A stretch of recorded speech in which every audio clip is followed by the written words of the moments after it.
Welcome to Kahve Cafe's first Tasty Tidbits. Sorry, I am a couple of minutes late, but my phone does not give me a warning of when the countdown happens. We will be more mindful of it in the future.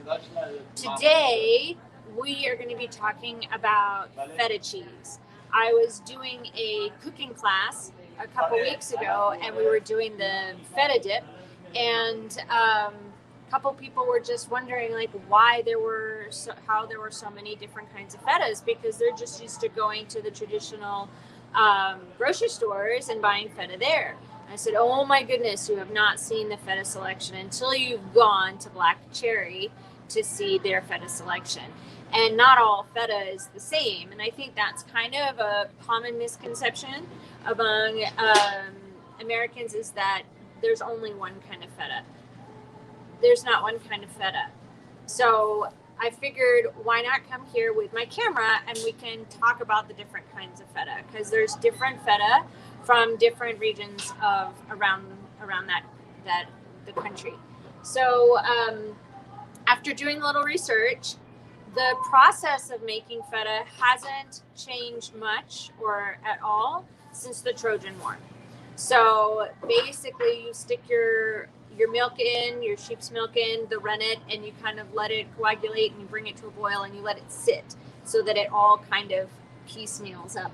And what differentiates the different feta around the different regions is the containers that they house it in.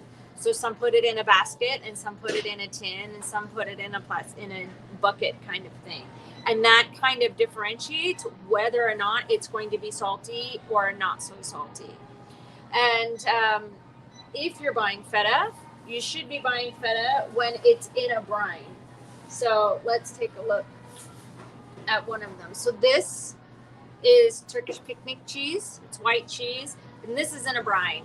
But this has been made slightly differently than this Turkish cheese. So this is ezine, traditional white cheese, and this is going to be a little bit more dense than some of the other feta that you've had, because this is sets in a tin. So this kind of sets up for a few weeks or a couple months in a tin, whereas this is in a basket. So this cheese, the picnic cheese, is set more in a basket, and what it is, it condenses it down. So when you open this, you'll actually get like three. There's not a good picture on this one. There's one on this. As you can see, it's round, and it will come out in portions with the different quadrants. So you can just pick it right out. Feta cheese, all feta cheese needs to be soaked, because it's sitting in a brine, which keeps it fresh, and it makes it very salty. Different countries they have different salt levels. So for example, let's take the Greek feta.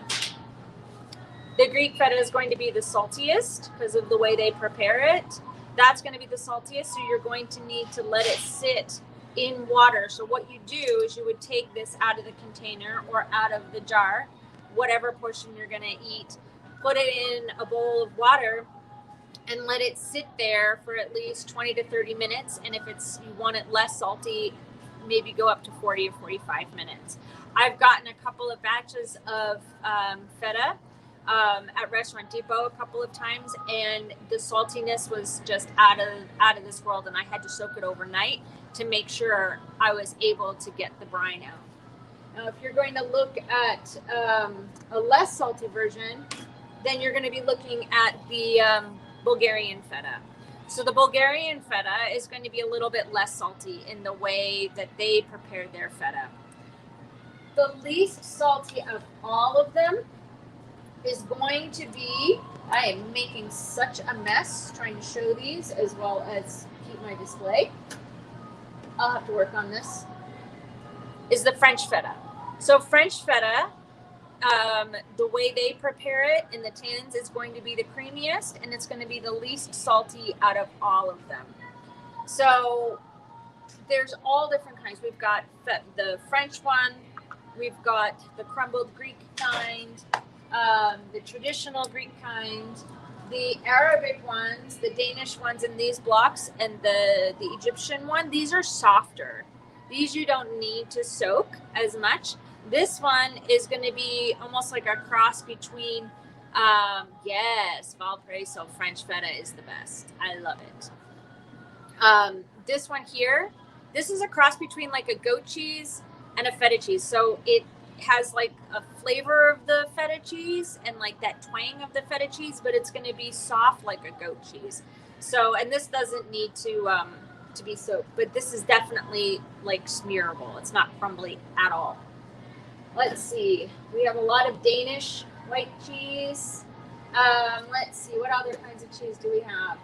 We have the Helm cheese. So if you went on the cooking class that I did for the breakfast, this is a grilling cheese. So the way they do is they compress it, and it almost compresses the moisture out of it so that you can slice it and then you can grill it. And you can just pan fry this like it's just on the pan without any sort of oil or anything. And you can grate it and it will cook up fine if you grate it. Let's see, what else do we have? We have the Kahve cheese, and the Kahve cheese, if you've gotten like the künefe with the shredded dough, you know, with the cheese in the middle, it's this cheese on the inside that they kind of crumble up and put in between the layers of the shredded kadayif dough with the butter. This is the cheese that goes in. So you would drain this, you would soak it, because again, you got to soak out the salt, and then you would crumble that in between the kadayif dough. What else do we got here? I am making an absolute mess. All right, we've got the Kashkabal cheese. So Kashkabal, or Kasiri cheese, or Kashar cheese, these are all sheep's milk cheese. So when in doubt, most of all of these cheeses are sheep or goat milk. 90% are going to be sheep. This is kind of the Mediterranean's version of cheddar. This is their melting cheese. So if you go and you get a grilled cheese over in Turkey or over in Greece, they're going to slice this. And their way of calling grilled cheese is toast, T-O-S-T. So if you ask for toast, it's not just our toast. It's actually grilled cheese with a couple of slices of this. Inside, this melts up super nice. It's potent. It's super strong. And they also have two different versions of the Kashkabal or the Kashar cheese. The young one, which as you can see is squishable. I don't know if you can see or not. It has like the squishability texture of a mozzarella. This is a young one because it hasn't aged. If you go into a market and you see it says aged kashar or aged kashkabal, then it's going to have the consistency of almost like a Parmesan, where you can grate it, but it's going to be drier and it's going to be harder. So the difference there, it's going to be a huge one if you're looking to do something specific with these cheeses. This one, the Bulgarian Kashkabal, is going to be a little bit softer. So it doesn't, take it from me, I used it last weekend with my Turkish pita, and grating this was a bit of a nightmare. It got all sticky on my grater. This probably would have been a better choice because of the shape, and it's slightly harder, so it's kind of in between the young and the aged of the kashar. Let's see, what else do we have? We have the jedal, the twisted cheese, so you can peel that off. So it's kind of like, you know, a harder mozzarella cheese. So it's a white cheese. Most of the cheeses are white, and most of the cheeses are going to be a little bit more potent than you're used to here in the United States.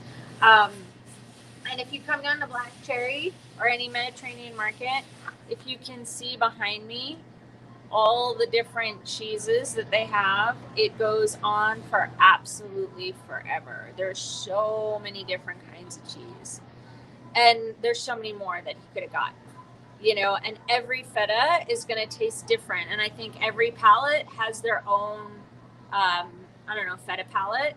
You know, I personally, I like the Turkish one. The texture is a little bit different. It's not as crumbly as, let's say, the Greek or the Bulgarian one. It slices nice. That's personally my favorite. And you can get that in goat milk, you can get it in sheep's milk, and you can get it in cow's milk. So you can get all the different kinds of milks with the Turkish feta. The Greek one is more of a slicing cheese.